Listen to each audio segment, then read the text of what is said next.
না শালা বিকালটা যে কখন হবে আর কখন গিয়ে মাঠে খেলবো, আজকে পুরা মায়ের মারবো যে প্র্যাকটিস করতেছি। বিকালে আজকে সেই খেলবো সেই। কয়টাতে বাজলো, বিকাল যে এখনো হয় না কেন? শালা 1:30টা বাজে, এখন বিকালটা হয়ই না। দেখ ভাল লাগে, কখন যে বিকাল হবে খেলতে যাবো।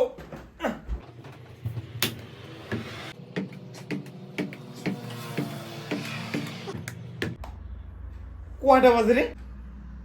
শালা ঘড়ি কাটলাম না, শুরু হয়ে গেছে, শুরু টাইমটা যায় না, বিকাল হয় না, একটু ঘুমায় নেই। কয়টা বাজে? 3:30 বেজে গেছে। বিকাল হয়ে গেছে।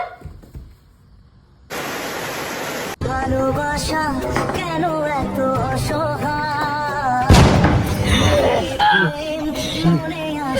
বৃষ্টি শুয়ে আসার টাইম পাইস না, বিকালটা হইলেই তোকে বৃষ্টিটা আসতেই হয়।